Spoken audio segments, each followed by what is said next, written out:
하나님 말씀은 91편 1절에서 16절까지인데요. 7절까지만 보도록 하겠습니다. 7절까지만 제가 읽어드릴게요. 지존자의 은밀한 곳에 거주하며 전능자의 그늘 아래에 사는 자여, 나는 여호와를 향하여 말하기를 그는 나의 피난처요 나의 요새요 내가 의뢰하는 하나님이시라 하리니, 이는 그가 너를 새 사냥꾼의 올무에서 심한 전염병에서 건지실 것이미로다. 그가 너를 그 기치로 덮으시리니 네가 그의 날개 아래 피하리로다. 그의 진실함은 방패와 손방패가 되시나니 너는 밤에 찾아오는 공포와 낮에 날아드는 화살과 어두운 밤에 퍼지는 전염병과 밝을 때 닥쳐오는 재앙을 두려워하지 아니하리로다. 1000명이 내 왼쪽에서 10,000명이 내 오른쪽에서 엎드러지나 이 재앙이 내게 가까이 하지 못하리로다. 아멘. 오늘은 방어신앙과 덕에 대해서 네 번째 말씀 나누고자 합니다. 제목의 말씀은 주의 날개 아래, 이런 제목을 붙여봤습니다. 성경한 후원이나 성경한 장식한 거 중심으로 하는데, 오늘은 이제 앞쪽에 가보면 이렇게 청포도가 올라가 있는 덕장이 있습니다. 그 덕장을 처음에 세우게 된 게 이 말씀 때문이었습니다. 처음에는 야곱의 사다리만 이렇게 세워놨었거든요. 앞에 헝해가지고 사다리만 세우니까 좀 이상하더라고요. 그래서 하나님 저거 이상한데요 하고서 여기 앉아서 늘 이렇게 기도했었습니다.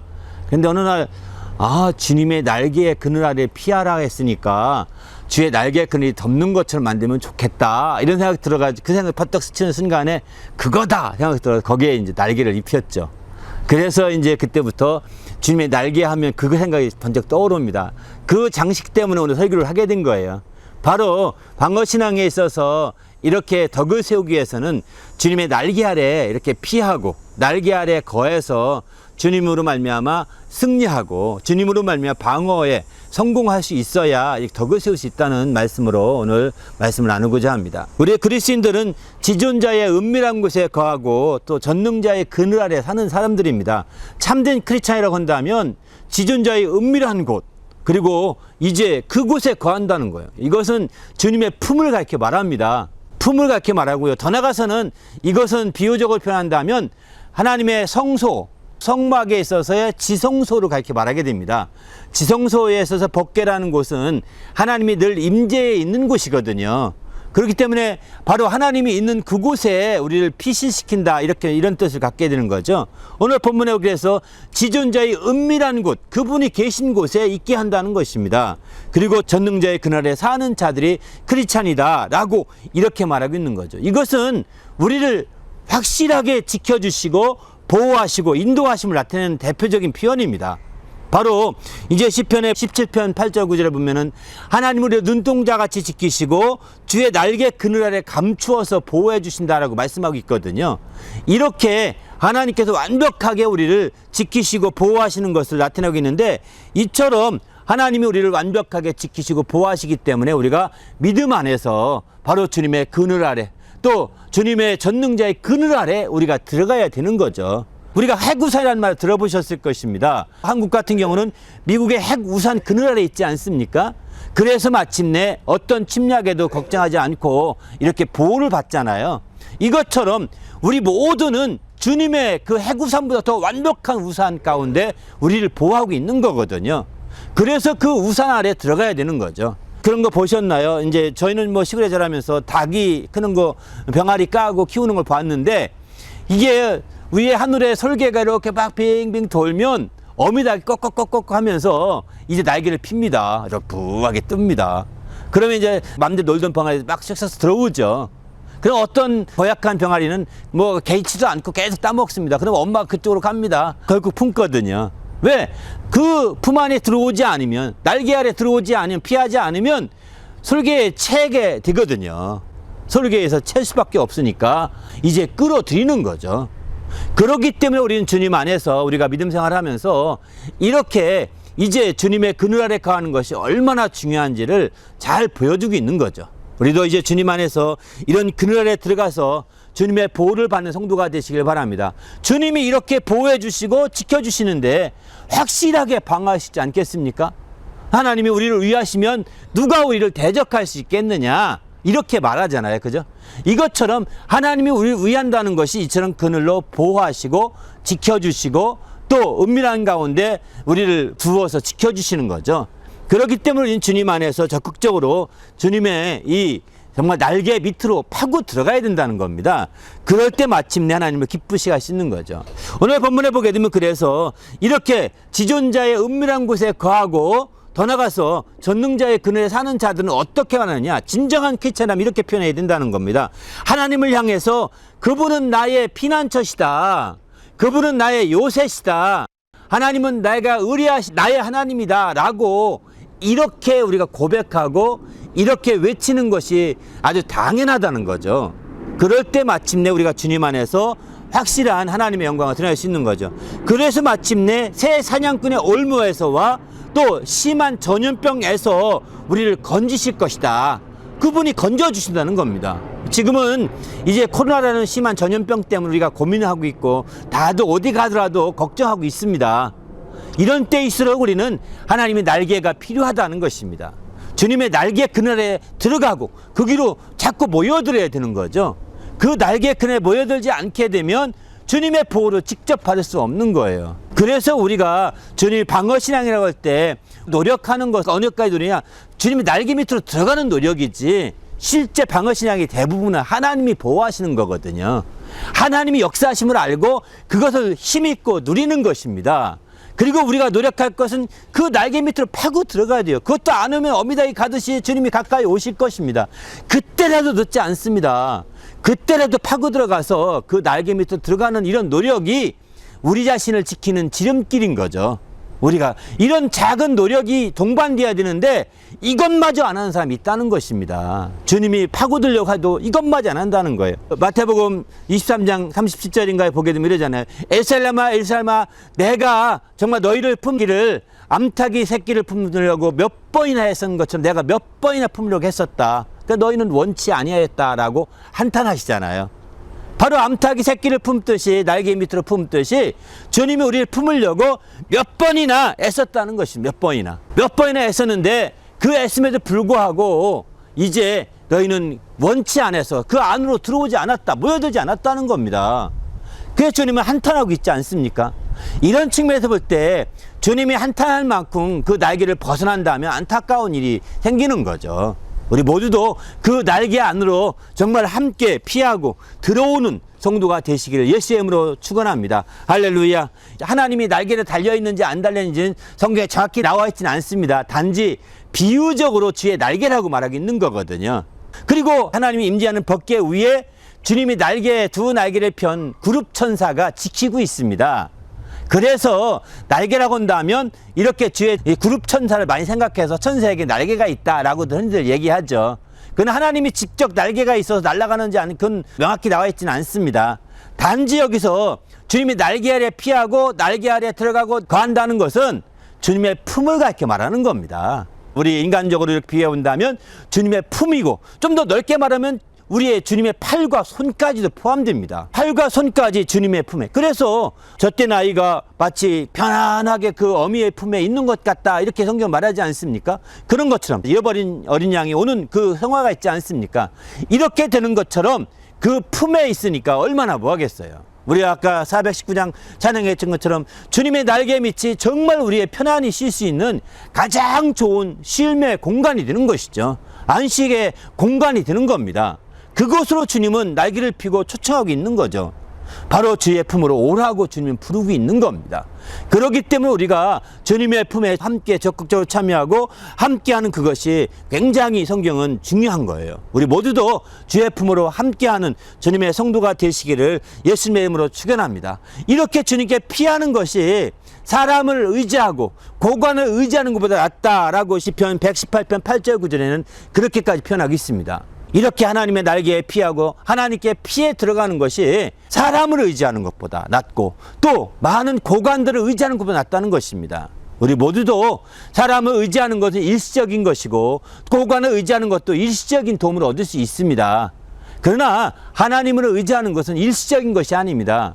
금생뿐만 아니라 내세까지 도움이 되는 것이고 또 하나님의 도움을 의지하는 것은 지금 여기뿐만 아니라 영원토록 도움이 되는 거죠.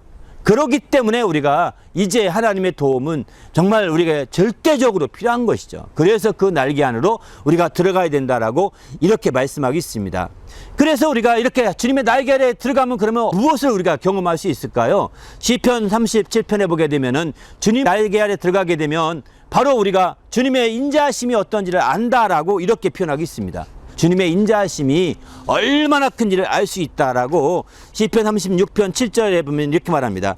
바로 하나님이여 주의 인자하심이 어찌 그리 보배로우신지요 사람들이 주의 날개 그늘 아래 피하나이다 이렇게 말하고 있습니다.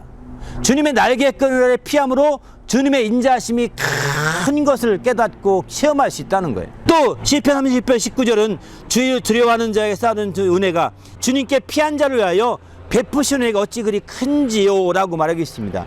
주님께 피한 자들을 위하여 베푸시는 은혜가 크다는 것입니다. 여러분 그렇습니다. 한번 돌이켜보고 체크해보건대 정말 우리가 하나님의 사랑을 깊이 느끼고 있습니까? 감격하고 있습니까? 감탄하고 있습니까? 하나님의 은혜를 느끼면서 감격하고 있습니까? 감탄하고 있습니까? 만약에 이런 감격이나 감탄이 없다면 우리는 주님의 날개 그늘 아래 아직 완전히 거하지 못하고 있다는 증거이기도 합니다. 그 날개 그날에 완전히 거한다면 그리고 그 안에 우리가 정말 쉼을 얻는다면 우리는 그분의 인자하심이 어찌 그리 크신지요 라고 감탄이 나온다는 거예요. 시편 36편 말씀처럼. 또 그 은혜가 어찌 그렇게 큰지요 라고 이렇게 그 은혜에 대해서 감격하고 감탄하지 않을 수 없다는 겁니다. 그런데 우리가 주님을 의지하고 주님을 힘입어 살기를 사람을 의지하고 사는 것보다 덜 하기 때문에 우리가 바로 이제 그 은혜가 불분명하고 그 인자하심이 불분명하게 느껴진다는 겁니다. 우리 모두도 주님의 날개 그늘에 들어가서 그분의 인자하심이 분명하고 그분의 은혜가 분명한 그런 역사들을 이루시기를 예수님의 이름으로 부탁드립니다. 할렐루야. 그래서 우리가 적극적으로 그 은혜 가운데 들어갈 때 마침내 우리는 정말 승리할 수 있게 되는 거죠. 어떻게까지 승리할 수 있을까요? 오늘 본문에 보면 이런 말씀을 하죠. 바로 너는 그가 너를 깃으로 덮으리니 그 날개에 피하리로다 하고 말씀하고 그분의 진시하심이 방패가 되고 손방패가 되어준다는 겁니다. 그래서 이제 너는 밤에 찾아오는 공포와 낮에 날아드는 화살과 어두운 밤에 퍼지는 전염병과 밝을 때 닥쳐오는 재앙을 두려워하지 아니하리로다 이렇게 말합니다. 왜 그러냐면 바로 1000명이 내 왼편에서 또 10,000명이 오른편에 있을지라도 정말 이 재앙이 내게 가까이 하지 못하리로다 라고 이렇게 말하고 있습니다.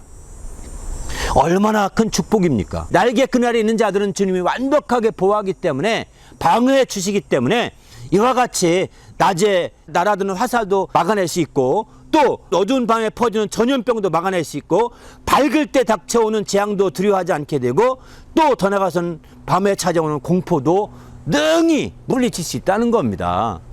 이런 것들은 다 이제 주님 날개 그늘에 보호되기 때문에 가능한 것이죠. 우리도 실제 날개 그늘 아래에 있다는 것이 그냥 막연한 것이 아니라 실제적인 것임을 이렇게 성경을 말하고 있습니다. 그래서 우리가 마음 가운데 내가 주의 사랑을 느끼고 주의 은혜를 느끼는 것이 애매모호하고 불확실하다면 아닌 쪽으로 판단하셔야 됩니다. 아, 내가 아직 날개 그늘 아래 날개를 힘입지 못하겠구나. 그리고 빨리 돌이켜서 날개 쪽으로 찾아가야 되는 거거든요. 주님 깃을 편 날개가 있는 쪽을 향해서 돌아가야 되는 거거든요. 거기로 모여들어야 되는 거죠. 그럴 때에 마침내 우리는 그 날개 아래에서 우리가 이와 같은 어두운 깜깜한 밤에 오는 공포도 물리치고 또 더 나가서는 이제 낮에 오는 화살도 물리치고 또 어두운 밤에 퍼져가는 전염병도 물리치고 또 밝을 때 찾아오는 어떤 재앙도 등이 물리칠 수 있는 역사가 나타나게 된다. 그래서 내 왼편에 1000명 오른편에 10,000명이 있어서 나를 공격해 온다 하더라도 그런 재앙들이 나를 가까이 하지 못하게 된다라고 이렇게까지 말씀하고 있습니다. 그렇기 때문에 우리는 주님 안에서 우리가 이렇게 주님 안에 함께하는 게 얼마나 중요한지 보여주고 있는 거죠. 그래서 주님이 한탄하고 있는 것도 그것입니다. 내가 너희를 품으려고 얼마나 많이 애를 썼는데 너희가 이런 일에 있어서 참여하지 않고 있다 라고 하면서 주님이 말씀하고 있는 거죠. 바로 너희가 원치 않고 이 날개 밑으로 오는 것을 너희가 주저하고 있더라 이거죠. 사실 우리는 주님 날개 밑으로 자꾸 들어가야 합니다. 모이기를 힘써야 합니다. 정말 우리가 자꾸 모여야 합니다. 요즘에는 세상의 문화가 어느 방향으로 흘러가는지 아십니까? 자꾸 흩어지는 방향입니다. 세상의 문화는 자꾸 흩으려고 머무름치거든요. 이렇게 가려고 저렇게 가려고 흩으려고. 요즘 오늘날은 셀폰 하나 덕분에 가정에서도 대화 안 하고 하루 내내 일주일 내내 있는 사람 많아요. 대화 진짜 한마디 못하고, 심지어는 식탁에 앉아도 그거만 보고 밥 먹고, 들어가도 그거 보고, 또 차에 타도 그거 보고, 대화 안 합니다. 세상이 이런, 완전히 같이 살아도 이미 이렇게 벽이 쳐 있어요. 요즘에 코로나 때문에 투명막이 쳐 있잖아요. 투명막 쳐놓고 얘기하지 않습니까? 침이 안 튀게 하려고. 이것처럼 보이지 않는 하얀 막이, 투명막이 쳐 있는 것과 똑같아요. 가정에서라도. 교회는 더 말할 것 없습니다. 여러분, 우리는 주님의 날개 그늘 아래 있는 가정이 된다면 이렇게 자꾸 모여서 얘기를 해야 합니다. 여러분에게 권고하고 싶은 것은, 셀폰은 식탁에선 셀폰 하지 말라, 차에선 셀폰 하지 말라, 침대에선 셀폰 하지 말라, 좁은 공간에 가서 셀폰 하지 말라고, 셀폰을 버려라 라고 권하고 싶습니다. 그리고 좁은 공간에서는 얘기를 해야죠. 같이 얘기를 해야 뭐가 되지 않겠습니까? 그래서 부모님과 같이 식사하면서 잔소리를 들어야 가정교육이 살아있는 겁니다. 잔소리라고 무시하는데, 그 잔소리가 많이 들은 사람이 밖에 나갔을 때 교육이 살아있습니다. 그래서 밥상머리 교육이라는 말을 쓰거든요. 이게 바로 거기 가정부터 모이기를 힘써야 되는 거예요. 지금 문화가 우리 쩍쩍쩍 갈라놓고 있습니다. 지금 여기에 현혹되지 마시고 모여야 합니다. 주님 날개 밑으로 모여야 합니다. 우리 가정이 주님 날개 밑에 있고 함께 모여야 합니다. 할렐루야. 가정이 살아있어야 교회가 살아갑니다. 가정이 죽는 이상 교회는 살 길이 전혀 없습니다.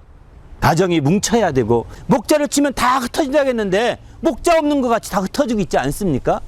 목자가 없다는 증거예요. 흩어지는 이유가, 모여들지 못하는 이유가, 저 사람에겐 목자가 불분명하구나, 목자의 역할이 제대로 작동되고 있지 않다는 증거가 되는 것이죠. 그래서 우리는 목자가 함께 있어서 자꾸 모일 때 하나님의 놀라운 역사를 이룰 수가 있는 거죠. 우리 모두도 이제 우리의 가정이 이렇게 주님이 날개를 펴서 그분이 진정한 참된 목자요, 이제 그분을 중심으로 날개 그날에 모여드는 성도가 되시길 바랍니다.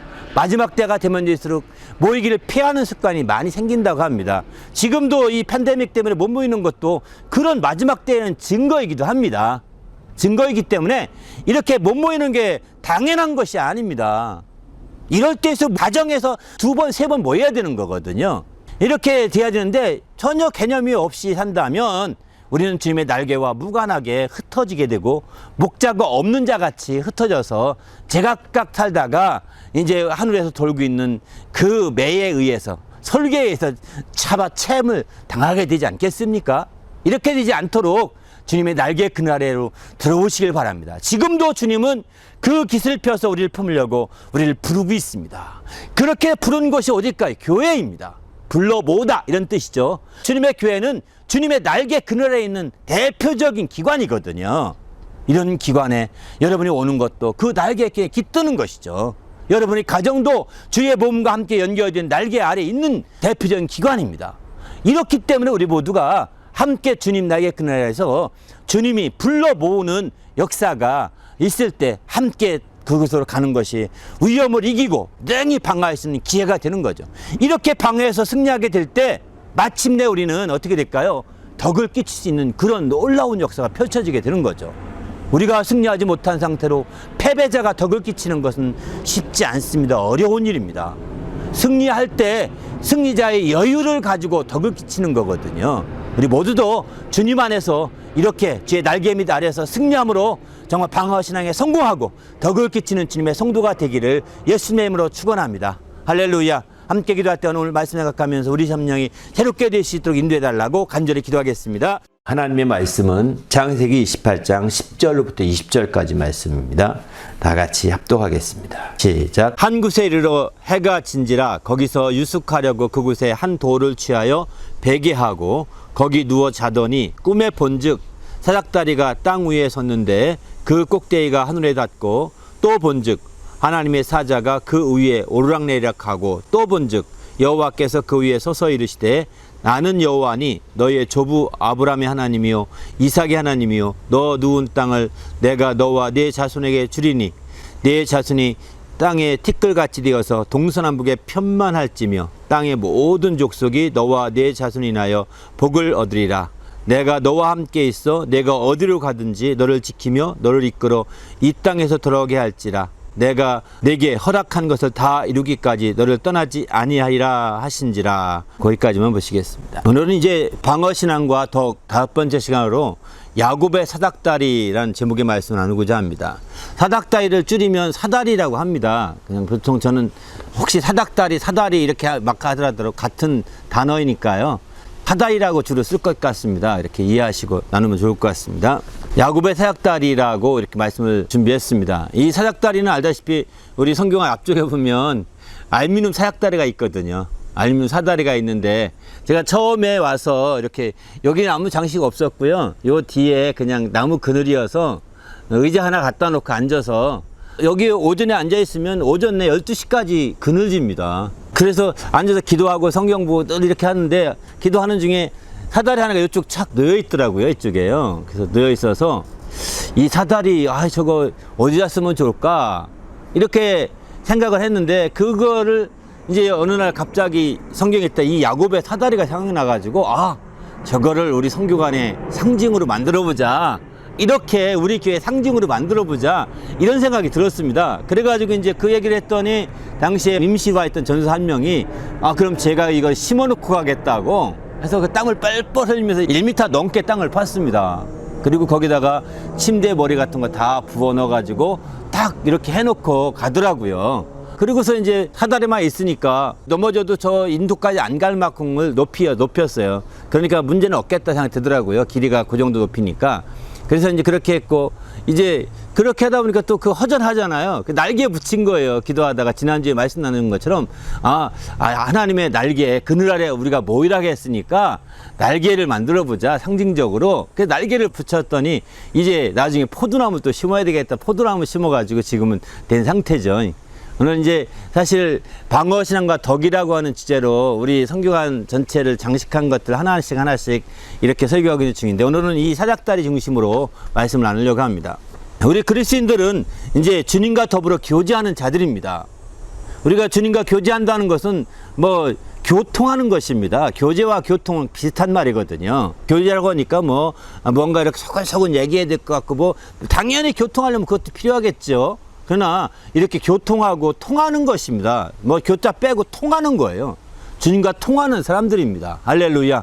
고린도전서 1장 9절 보게 되면은 예수 그리스도 우리 주와 더불어 교제하게 하신다 이렇게 표현하시거든요. 하나님께서 바로 예수 그리스도와 더불어서 교제할 수 있도록 하는 것이 크리스찬인 거죠. 그래서 우리가 이런 교제들 예수 그리스도 안에서 교제하는 것들을 믿음의 교제라고 하는데 이런 믿음의 교제는 선을 알게 하고 예수 그리스도에게 가까이 가게 만들어준다고 합니다. 바로 빌레몬서 1장 6절에는 그렇게 표현하고 있습니다. 주님 안에서 교통하는 것이 온전히 활성화되게 되면 바로 선한 것이 무엇인지 알게 한다는 겁니다. 그리고 더 나가서는 이제 예수 그리스도에게 이르도록 가까이 가도록 역사한다라고 이렇게 말하고 있습니다. 더 나가서 그래서 마침내 왜 그럼 이렇게 역사하느냐? 바로 우리의 교제는 사람 간의 교제만이 끝나지 아니하고 사람 간의 교통으로 끝나지 아니하고 아버지와 그리고 그의 아들 예수 그리스도와 함께 하게 해주기 때문에 그렇다는 것입니다. 요한일서 1장 3절은 그렇게 말씀하겠죠. 우리의 사귐은 아버지와 그의 아들 예수 그리스도와 함께 하려 함이다 라고 표현하죠. 여기 함께 한다는 것이 with the Father 이렇게 말씀입니다. with the His Son Jesus Christ 이렇게 표현합니다. 바로 예수 그리스도와 함께거든요. 오늘날 팬데믹 이런 기간에 위드 코로나 이런 말 들어보셨나요? 코로나와 함께 사는 삶을 요즘 많이 논하고 있거든요. 백신 접종이 어느 정도 되면서 이제 코로나와 함께 더불어 살아야 할 수밖에 없다. 감기 독감처럼 이렇게 지나갈 수밖에 없다라고 하면서 그런 식으로 얘기했는데 그 위드입니다. 바로 우리가 주님과 교제가 이루어지게 되면 주님과 함께 누리고 함께 살고 더불어 함께 지내는 것입니다. 그냥 그 영향을 벗어날 수가 없다는 것입니다. 바로 교제가 이루어지게 되면 주님의 영향 아래서 그 도움을 받고 주님의 영향 아래서 물론 세상의 코로나 바이러스는 악한 영향이지만 우리 주님의 영향은 악한 영향이 아니라 선한 영향을 받으며 살게 되는 거거든요. 이렇게 주님과 위대하는 거죠. 그렇기 때문에 우리가 이런 교제를 통해서 교제가 활성화되게 되면 자연스럽게 발달되는 부분이 뭐냐면 기도입니다. 바로 사도행전 2장 42절 보게 되면은 서로 교제하며 오로지 기도하기에 힘썼더라 이렇게 표현하거든요. 서로 기도하고 오로지 기도하기를 힘쓰는 거죠. 이렇게 서로 교제하는 가운데 발전되게 되면 우리 그럼 기도하자라고 하면서 기도로 이렇게 승화되게 돼 있는 거죠. 이렇기 때문에 이 교통하고 교제라는 것에 있어서 대표적인 것이 바로 이런 기도라고 표현할 수 있는 거죠. 주님과 교제에서 빼놓을 수 없는 대표적인 게 기도입니다. 그래서 이 기도를 통해서 주님과 교제가 이루어지게 되고 기도를 통해서 실제 교통함이 펼쳐지게 되는 거죠. 그런데 이 교제라는 것이 알다시피 서로가 통해야 되는 것이죠. 이렇게 되는 것처럼 기도도 서로가 통하게 되는 거죠. 먼저 하나님께 기도를 드립니다. 그리고 하나님이 응답해 주시는 거죠. 기도 드린다고 할 때 기도는 올려드린다 표현도 하더라고요. 여러분들은 그죠? 기도를 올려드립니다. 이런 표현도 합니다. 장로교 같은 데 그런 표현 많이 쓰더라고요. 그런데 어쨌든 올려드리는 거죠. 사실 반면에 그 응답은 내려받는 것입니다. 이렇게 주님께 올려드리고 또 내려받고 이런 과정이 계속되는 가운데 교통이 이루어지고 교제가 마침내 이루어지는 거예요. 오늘 사닥다리의 가장 큰 기능이 뭐냐면 하나님의 사자가 오르락내리락 하더라는 것입니다. 하나님의 사자가 그 위에서 오르락내리락 하고 이 표현이에요. 사실은 오르락내리락 계속하는 거죠. 근데 기도가 바로 오르락내리락 하는 겁니다. 기도를 했으면 올라가는 것이고 마침내 그 응답은 내려오는 것이고 이렇게 오르락내리락 하는 거죠. 야곱의 이 사다리는 바로 이런 하나님과 교통함을 상징하게 됩니다. 하나님과 소통함을 상징합니다. 하나님과 교제함을 상징하고 더 나아가서 하나님께 기도했음을 나타내는 대표적인 말씀이기도 합니다. 이렇게 기도하고 소통하고 교제함으로 말미암아 마침내 하나님과 관계가 오르락내리락 하게 되는 거죠. 그때 오르락내리락 하는 그 존재가 있는데 누구냐? 그것은 바로 천사입니다. 천사가 우리를 기도하게 되면 우리의 기도를 가지고 올라간다고 요한계시록 8장 3절 4절에 이렇게 말씀하고 있습니다. 천사가 우리의 기도를 운반한다는 것입니다. 금향류에 담아서 향을 담아서 하나님께 가지고 올라가게 되는데 그 향은 성도들의 기도더라 이렇게 말하고 있거든요. 그러니까 천사가 우리의 기도를 이렇게 운반해서 하나님께로 인도해가는 걸 보는 거죠. 그리고 응답은 누가 갖고 오냐? 천사가 또 응답을 가져오게 됩니다. 다니엘서를 보게 되면 이제 다니엘이 기도했을 때 그 기도할 즈음에 가브리엘이 가져와서 네가 기도할 즈음에 내가 듣고 하나님이 보내서 내가 응답을 가져갔다 하면서 지혜를 주어서 환상을 깨닫게 해주지 않습니까? 바로 다니엘서 9장에 보면 나온 내용인데요. 이렇게 해서 마침내 응답도 천사가 가져오게 되고 그러니까 여기 하나님의 사자가 사다리에 오르락내리락 했는데 바로 기도가 상달되고 기도가 응답되는 그런 과정임을 잘 표현해주고 있는 이 말씀이라고 볼 수가 있는 거죠. 그러면 야곱이 무슨 기도를 했느냐? 사실 야곱은 우리가 알다시피 야곱은 엄마 곁에서 지냈던 소심한 아이 중에 하나지 않습니까? 엄마 곁에 늘 지내고 밖에 활동은 밖엔 전혀 나가지 못하고 집안함에 있던 그런 아이였거든요. 그런 아이였는데 그 아이가 이제 그 형 대신에 축복을 이렇게 몰래 받고서 그 다음부터는 이제 피해 다니는 거죠. 그리고 마침내 멀리 피신 가는 거예요. 피신 가다가 이제 하란에 못 미쳐서 마침내 오늘 여기 베델에서 해가 저물게 됩니다. 근데 더 갈 수 없고 그러니까 거기서 잠자게 되는 거죠. 이렇게 잠자게 되면서 그는 이제 거기서 꿈을 꾸게 됩니다. 엄마 밑에 있던 그가 이제 떠나서 야영 생활을 하고 아무도 없는데 혼자 잠잔다고 할 때 얼마나 두렵겠습니까? 기도하지 말라도 기도했을 겁니다. 모르고 몰라도. 아마 이렇게 가면은 어려움에 처해지면 기도하지 말아도 기도합니다. 기도하다가 잠들었지 않았을까 이렇게 생각이 듭니다. 이렇게 잠들었을 때에 마침내 그는 꿈을 꾸면서 사다리를 통해 오르락내리락하는 놀라운 상황들을 보게 되는 거죠. 이렇게 오르락내리락하게 되면서 하나님의 응답을 그는 본 거예요. 여기서 그는 이런 표현을 합니다. 여호와께서 여기 계시거늘 16절 보면 여기 계시거늘 내가 이제 알았다 이런 식으로 얘기하죠. 여기 계시는데 그동안은 알지 못했다는 것입니다. 바로 이런 사다리를 통해서 주님과 교제함을 통해서 비로소 하나님을 알게 되었다라고 그는 고백하고 있거든요. 이런 교통함이 이루어지지 않으면 하나님을 알 수 있는 길이 없게 됩니다. 그런 측면에서 볼 때 우리 기도 응답은 굉장히 중요한 것 같습니다. 오늘날 우리의 기독교의 신앙은 체험의 신앙인데 바로 그 체험 중에 가장 대표적인 체험이 기도 응답의 체험입니다. 기도 응답을 여러분 체험하셔야 합니다. 기도 응답이 체험되지 않으면 세상의 논리에 다 우리 신앙이 무너질 것이고 세상의 사상에 의해 다 오염되고 말 것입니다. 그리고 세상의 철학에 의해서 우리 신앙 자체가 별 의미가 없다고 아무 철학도 없다고 이렇게 판단받기 쉬울 겁니다. 그러나 이제 체험을 하게 되면, 하나님이 살아계심을 체험하고 기도응답을 통하여 체험하게 되면 하나님을 알지 않습니까? 경험하지 않습니까? 이렇게 되면 어떤 논리나 어떤 사상이나 어떤 철학이 와도 우리 신앙을 좀먹게 할 수 없다는 거죠. 우리 신앙을 새롭게 할 수 있는 겁니다. 그래서 우리는 주님 안에서 우리가 철저히 기도응답의 체험을 가져야 합니다. 야곱은 기도 안 했겠습니까?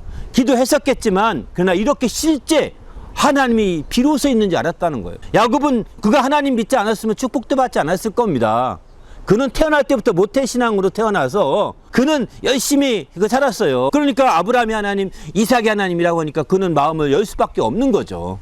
그때에 그는 여기서 비로소 알았다고 하는 것은 그가 그동안에 있던 경험들은 모태신앙으로 들었던 것에 불과한 거지 실제 그 몸으로 체험한 것이 아니지 않았는가 생각을 합니다. 이제 우리도 정말 부모님을 통해서 들었던 얘기가 아니라 바로 실제 자기가 경험을 해야 된다는 거죠. 실제 자기가 체험을 해야 우리 신앙이 방어될 수 있습니다. 체험이 없는 신앙은 방어가 되지 못하고 금방 공격받으면 무너지기 쉽습니다.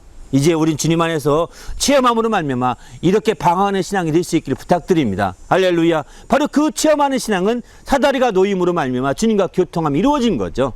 이런 교통함이 야곱으로 끝나지 않고 예수님께서 이런 말씀하시죠. 요한복음 1장 51절 보게 되면은 너희가 하나님의 사자가 오르락내리락하는 걸 볼 것이다 라고 이렇게 말합니다. 이 말은 나다네엘에게 한 말입니다. 나다네엘이 무화과나무 밑에 있다 던 걸 내가 봤다 하니까 그걸 가지고 충격받죠. 그러나 너가 무화과나무 밑에 함으로 믿느냐, 이것보다 더 큰 일을 보리라 말씀하시면서 바로 내가 인자 위로 하나님의 사자가 오르락내리락하는 걸 보게 될 것이다 라고 말합니다. 이것은 뭘 의미하냐면 바로 우리 주님이 하나님과 깊은 관계에 교제하는 것을 실제 목격하고 알게 될 거라는 거죠. 하나님과 교통하고 있는 것을 알게 될 거라는 거예요. 하나님과 교통하고 있기 때문에 그렇다는 것을 표현해주고 있는 대표적인 말씀이거든요. 이렇게 하나님과 교통하기 때문에 주의 사자가 오락내락해서 마침내 모든 걸 알게 해주셔서 모든 것을 가르쳐 주시고, 그래서 마침내 그것도 말했었고, 이후에도 마찬가지 주의 천사가 오락내락함으로 함께 하지 않습니까? 그런 의미에서 볼 때 주님은 이렇게 기도응답을 많이 받았던 대표적인 분이십니다. 그래서 나사로가 죽었을 때 그 무덤 앞에 가서 하나님이여 내 기도를 들으신 것을 감사합니다 이렇게 표현하잖아요. 그동안에 많이 하나님이 들어주셨고 응답해 주셨고, 지금도 또 이제 그 앞에 기도하면서 하나님이 들으신 걸 감사합니다. 내가 이 기도하는 것은 둘러선 무리 때문에 이런 기도하는 것 뿐입니다 라고 이렇게 말합니다. 둘러선 무리들이 지켜보고 있기 때문에 하나님이 역사하신다는 걸 알려주려고 그냥 가서 일어나라 이렇게 되는데, 이렇게 일어나라 하면 예수님이 개인 능력으로 그렇게 하는 것 같다는 거죠. 그게 아니라 하나님의 능력을 부어주셔서, 위로부터 능력을 부어주셔서 그 일을 한다는 걸 가르쳐 주려고 둘러선 무리 때문에 들으신 걸 감사합니다 라고 이렇게 말을 한다는 거예요. 말씀하고 있는 걸 보게 됩니다. 이처럼 우리는 주님도 기도응답 받으셨고, 또 그가 마지막에 우리가 알다시피 겟세마네 기도할 때 그는 어떻게 하십니까? 그 땀방울이 빗방울 질 정도로 기도하죠. 그때에 천사들이 와서 그를 돕더라 하고 성경은 이렇게 편도 나옵니다. 실제 그만큼 이제 주님이 땅에서 기도 생활에 정말 굉장히 큰 응답을 받고 하나님의 사자가 오르락내리락하는 놀라운 역사들이 펼쳐졌음을 보게 되는 거죠. 그렇게 해서 결국은 하나님의 뜻을 이루고 하나님의 의를 이루었던 것을 보게 됩니다.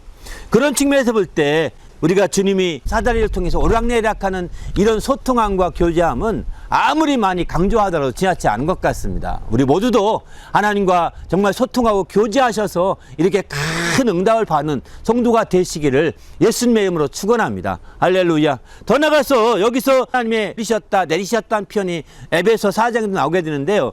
이런 표현은 주님의 부활과 죽음을 그렇게 비유도 말씀하십니다. 주님의 부활은 하늘을 올리신 것이라고 표현하거든요. 그리고 이를 위해서 주님이 내려오신 거죠.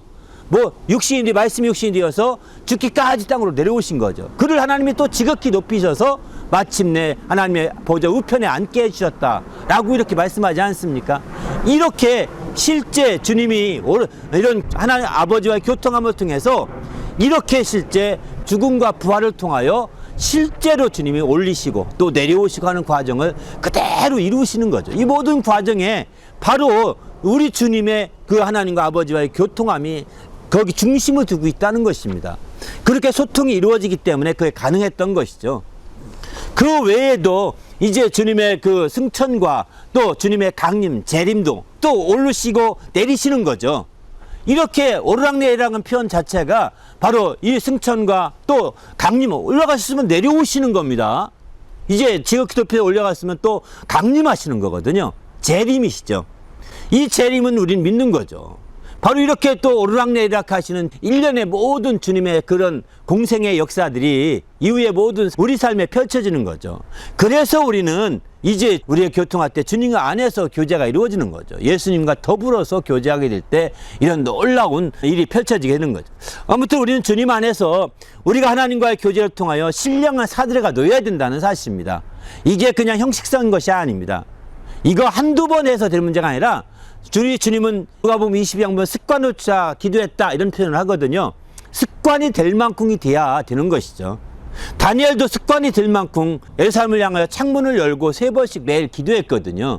그가 정말 왕의 조서에 잡혀간다는 것이 있음에도 불구하고 또 창문을 엽니다. 창문만 안 열면 기도하는지 안 하는지 보이지도 않습니다. 예루살렘 편에 있는 창문을 열고 기도하니까 기도하는 거 다 보이잖아요. 스스로 잡혀갈 준비를 하는 거 똑같잖아요. 그게 아닙니다. 습관적인 거죠. 그는 늘 그렇게 했기 때문에 또 그렇게 하는 것이죠. 이처럼 이제 정말 기도의 사달이라는 것이 그냥 형식적으로 한 번 해서 되는 것이 아니라는 거죠. 간절하되 이렇게 습관이 될 만큼 지속적이고 꾸준해져야 기도에 이렇게 놀라운 사다리가 형성되시지 않겠습니까? 그러면 기도가 줄줄 나오게 되는 것이죠. 그래서 이렇게 기도가 줄줄줄줄 기도가 잘 될 때 우리는 기도줄을 잡았다 이런 표현을 씁니다. 옛날 어른들 그런 표현을 많이 쓰더라고요. 성경에 나온 표현은 아닙니다만은 기도줄을 잡았다고 하는 거죠. 여러분 기도시키면 기도하는 게 겁나잖아요. 무슨 말 할지 모르겠고 이렇게 쉽거든요. 그러나 기도를 많이 하신 분들은 무슨 말 할지 전혀 생각 안 했는데 기도가 줄줄줄 나옵니다. 이거는 기도를 많이 했기 때문에 신령한 사드레가 놓여서 마침내 이 교통함이 있기 때문에 이루어지는 대표적인 현상 중에 하나입니다. 이처럼 우리가 기도 생활하면서 이런 신령한 사드레가 놓일 수 있도록 온전히 이렇게 습관이 될 수 있도록 지속적이고 계속적인 기도를 할 수 있기를 예수님의 이름으로 부탁을 드립니다. 그래서 주님 앞에 정말 신령한 사드레가 놓인다면 얼마나 좋겠습니까? 그러면 주님이 지켜주시고 오늘 아까 읽었던 말씀처럼 정말 우리를 통해서 놀라운 역사가 펼쳐지지 않겠습니까? 우리에게 진정한 야곱의 사드레와 같은 참된 신령한 사드레가 놓인다면 우리와 우리 자손들이 우리를 통해서 복을 받게 되는 거죠. 많은 자들이 복을 받을 수 있는 거 아니겠습니까? 왜 그럴까요? 이 주님과 교통을 통하여 주님과 관계가 형성된다는 것은 일종의 보급로를 확보한 건 똑같은 겁니다. 전쟁으로 비유한다면. 세상에서는 또 공격해 가더라도 보급이 돼야 되지 않습니까? 그런데 우리는 보급이 세상으로부터 보급이 아니라 하늘로부터 보급이거든요. 하늘로부터 보급로가 열리기 때문에 신령한 사다리를 통하여 보급로가 열리기 때문에 바로 사다리가 놓인다면 우리는 얼마든지 방어할 수 있고 얼마든지 승리할 수 있게 되는 거죠.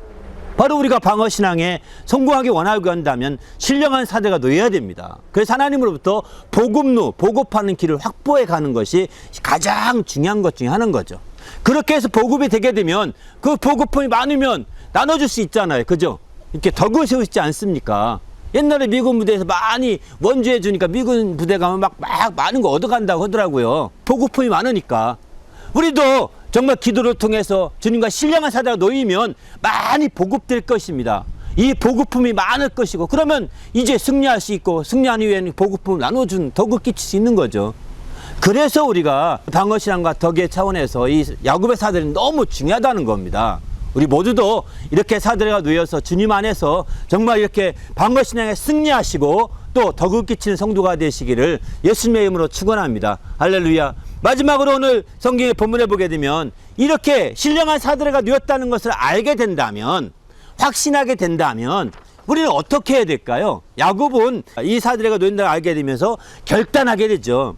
바로 여기 야곱은 결단하기를 서원했다 이렇게 표현하는데 야곱이 서원하여 이르되 하나님이 나와 함께 계시다. 내가 가는 이 길에서 나를 지키시고 먹을 양식과 입을 옷을 주사 나로 평안히 아비 집으로 돌아가게 하시오면 여호와께서 나의 하나님이 되실 것이요 내가 기둥으로 세운 이 돌이 하나님의 전이 될 것이요 하나님께서 내게 주신 모든 것에서 10분의 1을 내가 반드시 하나님께 드리겠나이다 하셨더라. 이렇게 표현하죠. 저는 여러분에게 권하기를 서원하라고까지 말씀드리고 싶지는 않습니다. 결단은 해야 된다는 겁니다. 결단해야 되는 거죠. 아니 그렇게 봤으면 결단하고 이제 이렇게 응답하신 하나님이 내 하나님이다 라고 결심하고 내 하나님께 충성하고 하나님 뜻대로 살겠다라고 결단하는 거 필요한 거죠. 이제 하나님이 내 하나님이 될 것이요 라고 고백해야 되는 거죠. 더 나가서 이제 여러분이 기념비를 세워야 됩니다. 내가 이 기둥으로 이 돌이 하나님이 전이 될 것이며 이렇게 표현하죠. 여러분이 그걸 기념해서 무엇인가 기념할 수 있는 걸 만들어야 합니다. 왜? 그래야 잊어버리지 않습니다. 큰 응답일수록 기념비를 만들어야 합니다. 어떤 비석을 만들라는 것도 있지만 비석이라기보다 어쨌든 여러분에게 그 기념으로 집안에 좋은 그림 하나 사도 괜찮습니다. 가보용 한 5만원짜리 10만원짜리 사면 안 됩니다. 50만원 500만원짜리 사야 됩니다. 그래야 잊어버리지 않습니다. 기념비를 만들어야 돼요, 사실은. 그래서 자손 대대로 이것은 내가 이렇게 응답받아서 산 거다라고 알려줄 정도가 될 필요가 있는 거죠.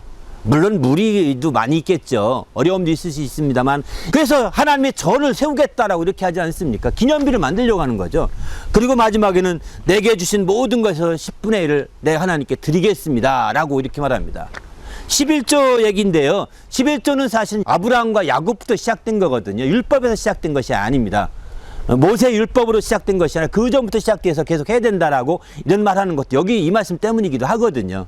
아무튼 우린 주님 안에서 이렇게 자신의 믿음을 담아서 주님께 헌물로 고백하는 거죠.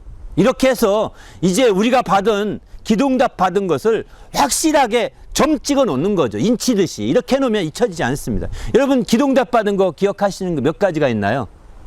잘 기억 안 나시죠? 그것은 이렇게 결단하지 않았기 때문입니다. 작은 거라도 감기 하나 고친 거라도 여러분 이렇게 결단해서 거기에 기념비도 만들고 거기에 3가지로 이렇게 했더라면 당신은 잊지 않을 것입니다. 잊어버릴 수가 없습니다. 그렇게 우리는 주님 안에서 철저히 정말 주의 뜻을 이루는 성도가 되시길 부탁드립니다. 할렐루야. 함께 기도할 때 하나님 내가 철저히 이렇게 정말 신령한 사다리가 내 위에 항상 있게 하시고 그 사다리를 통해서 주님으로부터 모든 걸 공급받게 해달라고 신령한 공급로가 확보되게 해달라고 그래서 마침내 우리가 방어신앙을 성공하고 그래서 그 보급품으로 더 극기 치는 성도가 될 수 있도록 오늘 말씀 붙들고 간절히 기도하겠습니다. 하나님의 말씀은 디모데 후서 3장 14절에서 17절까지 말씀 제가 봉독해 드리겠습니다. 그러나 너는 배우고 확신한 일에 거하라. 내가 네게서 배운 것을 알며 또 내가 어려서부터 성경을 알았나니 성경은 능히 너로 하여금 그리스도 예수 안에 있는 믿음으로 말미암아 구원에 이르는 지혜가 있게 하느니라. 모든 성경은 하나님의 감동으로 된 것으로 교훈과 책망과 바르게 함과 의로 교육하기에 유익하니 이는 하나님의 사람으로 온전케 하며 모든 선한 일을 행한 능력을 갖추게 하려 함이라. 아멘. 오늘 계속해서 이제 도덕축제 전후로 나누는 주제는 방어신앙과 덕이라는 주제로 나누고 있습니다. 오늘은 성경에서 성경으로 라고 하는 제목의 말씀을 붙여봤습니다. 이거는 이제 계속 7주 정도 우리 선교관을 더덕으로 장식한 장식물 가지고 하나씩 그 주제로 하고 있는데 오늘은 이쪽에 글씨를 장식한 겁니다. 바이블 하트라고 썼고요. 투 바이블 이렇게 썼거든요. 잘 안 보일 거예요. 근데 그러려니 하고 보시면 또 보이는데 그냥 지나가며 보면은 글씨가 제대로 안 보일 겁니다. 일부러 이렇게 성경에서 성경으로 모든 걸 문제를 풀고 성경으로 말미암아 모든 걸 해결했으면 하는 그런 바람에서 우리 교회 모토를 삼았으면 좋겠다 하는 취지로 이렇게 좀 장식을 해봤는데요. 이렇게 잘 장식이 되더라고요. 잘은 안 됐는데 그럭저럭 됐습니다. 우리 그리스도인들은 성경을 믿고 성경을 따라서 예수를 믿는 사람들입니다. 성경을 믿는다는 것이 그래서 굉장히 중요한 거죠. 초대교회 당시 다시 말해서 예수님이 성육신 되어 이 땅에 오셨을 때는 예수님을 직접 뵙고 그 음성을 듣고 그분을 믿었었거든요. 그러나 오늘날에 와서는 그분을 직접 뵙고 그 음성을 듣기가 어렵습니다. 물론 간혹가다 특별한 사람들은 보는 사람도 있고 듣는 사람도 있습니다. 그러니까 대부분이 보편적인 것은 그렇게 듣지 못하고 또 뵙기도 어렵거든요. 그러면 오늘날 어떻게 예수를 믿느냐? 성경을 통하여 예수를 믿게 되는 거죠. 그래서 성경을 통하여 성경을 믿고 그 성경으로 말미암아 예수를 믿는데 우리가 그 성경이 없이는 예수 믿기가 어렵습니다. 그래서 성경을 초월하고 때로는 성경을 무시하고 예수 믿으려고 하는 사람들이 간혹 있습니다. 그런 사람들을 누구라고 그러는지 아십니까? 이단이라고 합니다. 왜냐하면 그들은 성경보다 더 중요하다고 생각하는 자기들만의 경전을 갖고 있거든요. 그래서 성경이 아닌 자기들만의 경전을 갖고 있는 사람들은 거의 100% 이단입니다, 사실은. 왜? 그것 가지고 예수를 전하지만 예수가 전해질 수 없거든요. 우리가 믿는 예수님은 바로 오직 성경을 통하여서 믿을 수 있는 예수님이시거든요. 왜냐하면 요한복음 5장 39절 보면은 너희가 영생을 언주하고 성경을 상고하지만 그 성경이 나에 대하여 기록하고 있다라고 이렇게 말씀하고 있거든요. 그래서 주님이 이 성경이 우리 예수님에 대해 말씀하고 있고 그리고 있기 때문에 우리가 그 예수님을 믿으려면 성경을 통해 증거를 받아야 되는 거죠. 그리고 예수님께서 실제 이 땅 오셨을 때 성경을 응하게 하려고 성경이 이루어지게 하려고 몸부림치셨던 것을 보게 됩니다. 심지어는 주님께서 마지막에 운명하실 때 장면이 요한복음 19장에 많이 나오는데 말이죠. 거긴 4번씩이나 성경을 응하게 하려 하신다라고 이렇게 강조하고 있거든요. 그분 강조 중에 대표적인 것이 내가 목마르다라고 이렇게 말씀하시게 되는데 실제 그분이 목마른 것을 못 참아서 말한 것이 아니라는 겁니다. 그것은 바로 성경을 응하게 하려고 내가 목마르다라고 말을 했다라고 이렇게 말하고 있습니다. 바로 그분이 인내력이 없어서 목말라 죽겠다 이게 아니거든요. 성경은 목마르다 했지만 한국식 순수 표현한다면 목말라 죽겠다 나 목마르다 이랬을 것입니다. 그런데 죽을 사람이 목말라 하고서 안 줄 수도 있겠지만 주님을 마지막 긍휼히 여긴 자들이 해용에 또 신포를 찍어서 마르게 되죠. 이렇게 하기도 하는데 주님이 그걸 목말랐다면 마셨을 것입니다. 그러나 돌이켜서 먹지 않습니다. 이유는 뭐냐면 목마르다 함으로 주님의 갈증을 호소하는 것으로 성경을 이루려고 했던 것이지 실제 못 참아서 그런 건 아니었다는 거죠. 왜?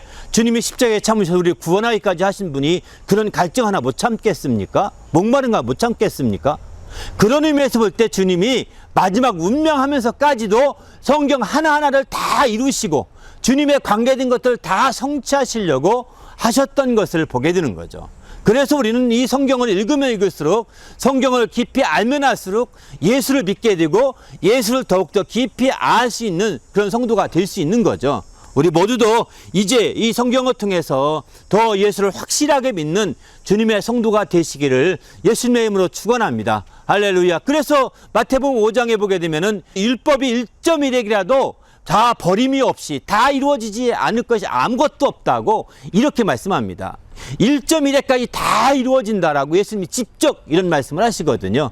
그만큼 우리는 하나님의 말씀이 이렇게 구체적으로 이루어지고 실현되고 있는 거죠. 그게 바로 이제 구약에 예언된 말씀이 실현되는 것이고 그 외에 신약은 예수님이 오셔서 직접 가르쳐 주신 말씀과 그분이 예언하신 말씀으로 주가 되죠. 그리고 그 사도들이 그 말씀을 듣고 이제 바로 전하면서 기록된 말씀들을 그 내용들을 다루고 있는 것이 신약 성경입니다. 그래서 요한복음 5장 39절에 그 말씀 이 성경은 나에 대해 증거하는 것이다 라고 할 때 이때 성경은 사실 구약 성경을 이렇게 말합니다. 그렇지만 구약만이 아니라 신약까지도 예수에 대해서 다 증언하고 있는 것이죠. 다 증거하고 있는 겁니다. 그렇기 때문에 구약이나 신약이나 똑같이 우리가 이제 다 동일하게 생각해도 무리가 없다고 생각이 듭니다. 아무튼 우린 주님 안에서 이 성경을 믿고 순종함으로 말미암아 정말 주님 안에서 놀라운 참된 성도가 되시기를 예수님의 이름으로 축원합니다. 할렐루야. 바로 우리가 이렇게 성경을 믿고 그 성경대로 순종하게 될 때 우리는 주님 안에서 한 단계 더 도약하고 발전하고 성장할 수 있습니다. 왜냐하면 성경 자체가 능력이 있기 때문입니다. 하나님 말씀 자체가 놀라운 능력이 있기 때문에 그 말씀을 따라 순종하고 그 말씀을 따라 우리가 나간다면 우리가 온전히 변화가 일어나고 새롭게 될 수 있는 것이죠.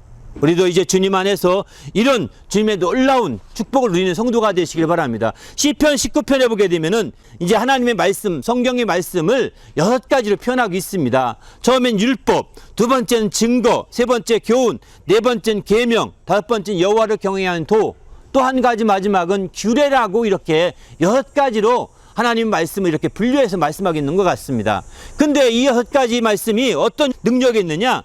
여호와의 율법은 완전하여 영혼을 소성케 하고, 여호와의 증거는 확실하여 우둔한 자로 하여금 지혜롭게 하고, 또 여호와의 교훈은 정직하여 마음을 기쁘게 하고, 여호와의 계명은 순결하여 눈을 밝게 하도다, 이렇게 말합니다.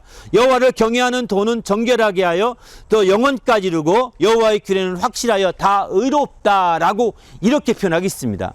하나님 말씀을 따라 우리가 순종한다면 이와 같이 다 의로울 수 있고, 다 영혼까지 이룰 수 있고, 다 영혼이 다시 살아날 수 있고, 또 우둔한 자로 하여금 지혜롭게 될 수도 있고, 마음을 또 기쁘며 눈이 밝아질 수 있다라고 이렇게 말씀하고 있습니다. 이처럼 하나님 말씀 자체가 굉장히 큰 능력이 있는 거거든요. 그 능력의 말씀을 우리가 이제 온전히 순종만 한다면 이제 그 능력의 말씀이 주님의 큰 사랑으로 우리에게 느껴지게 되는 거죠. 그러나 이 말씀을 순종하지 않고 머리로 이해하고 끝난다면 이제 그것은 지식으로 끝나버리게 됩니다. 지식으로 치우칠 수밖에 없게 되는 거죠. 이렇게 지식으로 치우치게 되면 변화를 가져올 수 없습니다. 바로 그 말씀을 순종해서 실행하게 될 때 이제 지식이 아니라 하나님의 큰 사랑을 느끼게 되고 체험하게 되는 거죠. 그렇게 될 때 우리의 큰 변화가 일어나게 됩니다. 이렇게 변화가 일어나지 않는 지식으로 끝나버리면 어떻게 될까요? 이렇게 되면 바로 성경은 이렇게 말합니다. 모래 위에 집을 짓는 것 같다라고 마태복음 7장 26절 이하에는 그렇게 표현하고 있습니다. 이런 사람을 성경은 예수님은 직접 언급하기를 어리석은 사람이다 라고 이렇게 표현하고 있습니다. 바로 하나님 말씀을 듣고도 행하지 아니한 자는 어리석은 자니 이렇게 언급하고 있죠. 이는 모래 위에 집을 짓는 것 같다. 홍수가 나고 창수가 나면 다 무너져 없어진다고 했습니다. 이처럼 우리는 하나님 말씀을 따라 산다는 것, 이 말씀을 지키고 순종하고 실행하는 것이 얼마나 중요한지 보여주고 있는 거죠. 그와 같은 사람은 지혜로운 자인데, 그와 같은 사람은 바로 반석 위에 집을 짓는 것 같다라고 이렇게 비유하고 있습니다. 우리 모두도 이제 주님 안에서 도약하려고 한다면 디딤돌이 확실해야 되지 않겠습니까? 반석같이 확실한 디딤돌에 디뎌야 탁 도약이 되지 않겠습니까? 이렇게 되려면 하나님 말씀을 듣고 행하는 자, 이런 자가 바로 반석에 집을 짓고 반석을 디딤돌 삼는 자가 똑같다는 거죠. 그렇기 때문에 우리 주님 안에서 하나님 말씀을 듣고 행함으로 말미암아 반석에 정말 디딤돌 삼아서 도약할 수 있는 성도가 되시길 바랍니다. 그런 사람들은 이제 그 행함으로 말미암아 하나님의 사랑이 얼마나 큰지를 깊이 체험하고 누리게 되는 거죠. 이런 사랑이 있을 때에 덕을 수 있다라고 고린도서 8장 1절은 이렇게 말하고 있습니다. 바로 지식은 교만하게 하나 사랑은 덕을 세우나니 이렇게 표현하고 있거든요. 그만큼 우리가 하나님 말씀을 행하지 아니하고 그냥 깨닫기만 한 사람들은 지식이 되어 교만함 쪽으로 흘러가기 쉽지만, 그런 하나님 말씀을 실행해서 그 말씀을 그대로 우리가 실천해서 하나님의 사랑을 느끼게 되면 그 사랑이 우리에게 크게 덕을 끼칠 수 있고 덕을 세울 수 있도록 인도해 주신다는 거예요. 우리도 그래서 이런 하나님 말씀을 통해서 놀라운 역사를 이루게 되는 거죠. 이렇게 하나님 말씀을 통해 큰 사랑을 깨닫고 덕을 끼칠 수 있게 되는 것은 왜 그러냐? 오늘 본문에 이런 말씀을 합니다. 하나님의 성경은 이는 하나님의 사람을 온전하게 하며 이렇게 표현하거든요. 바로 우리가 덕을 끼치는 것까지 되어야 하나님의 사람으로 온전케 되는 것입니다. 우리가 많은 사람들이 성경을 압니다. 심지어는 불신자 가운데도 성경을 읽는 사람이 있습니다. 그리고 믿는 자보다도 성경을 더 많이 인용을 합니다. 잘 알고 있습니다. 그럼에도 불구하고 그들은 그 하나의 지식으로 끝나버리기 때문에 그들에게 하나님의 큰 사랑으로 느껴지지 않습니다. 그리고 그들에게는 예수 그리스도의 변화를 경험하기 어렵습니다. 주님 안에서의 참된 변화를 체험하기 어려운 거죠. 이런 사람들은 하나님의 온전한 사람이 될 수 없는 거예요. 덕을 끼칠 수도 없거니와 온전한 삶도 될 수 없는 거예요. 왜? 성경을 그저 하나의 지식으로만 알기 때문이죠. 이제 성경을 통해서 그걸 행함으로 말미암아 순종함으로 말미암아 하나님의 사랑으로 우리의 크게 다가올 때 우리 영혼의 살과 뼈가 되는 거죠. 그래서 그것으로 인해서 우리는 하나님의 사람으로 변해가는 것입니다. 하나님의 사람으로 온전하게 변해가는 거죠. 그래서 이는 하나님의 사람으로 온전케 하며 라고 17절 이렇게 말하죠. 더 나가서 모든 선한 일을 행할 능력을 갖추게 하려 함이라 이렇게 표현합니다. 모든 선한 일을 행하는 데 있어서 능력을 갖추게 하려고 성경이 있는 거라는 거죠. 성경을 모르기 때문에 선한 일에 있어서 능력 있게 선한 일을 진행할 수 없는 거죠. 사실은 우리가 덕을 세운다는 것은 그야말로 선한 일을 하는 것이거든요. 그런 차원에서 볼 때 성경을 알아야만이 온전히 덕을 쓸 수 있음을 알 수가 있는 겁니다. 여기서 성경을 안다고 할 때 아는 것이 지식으로 아는 것이 아니라 체험으로 아는 것, 하나님의 큰 상을 느낄 만큼 성경을 아는 자만이 바로 덕을 끼칠 수 있는 그런 하나님의 사람으로 온전케 될 수 있음을 오늘 본문은 가르쳐주고 있습니다. 그러면 하나님의 사람으로 덕을 끼치기 위해서 온전해져야 되는데 어떻게 하면 온전해질 수 있을까요? 성경은 16절에 이렇게 말씀합니다. 모든 성경은 하나님의 감동으로 된 것으로 교훈과 책망과 바르게 함과 의로 교육하기에 유익하다. 4가지 유익을 가리켜 말하고 있거든요. 이런 유익이 있기 때문에 성경을 읽고, 이런 유익이 있기 때문에 성경을 공부하고, 이런 유익이 있기 때문에 성경을 더 가까이 하려고 하는 거예요. 성경에 유익이 없다면 그저 교회용으로 끝나버린다면 아무 소용이 없는 거죠. 이런 유익을 깊이 경험해야 합니다. 그럴 때 우리가 하나님의 큰 사랑을 느끼게 되고 그런 경험을 통해서 이제 덕을 세울 수 있는 그런 삶으로 한 단계 더 도약할 수 있는 길이 열리게 되는 거죠. 어떻게 그러면 우리가 온전케 되느냐? 여기 4가지 유익인데 이 4가지 교훈이라는 것은 이렇게 바르게 가는 정도라고 볼 수 있습니다. 이 정도가 하나님을 향해서 올라가니까 이렇게 비스듬히 올라가겠죠. 그런데 사실 예수님 빼놓고는 이렇게 비스듬히 꾸준히 정도로만 가는 사람이 없습니다.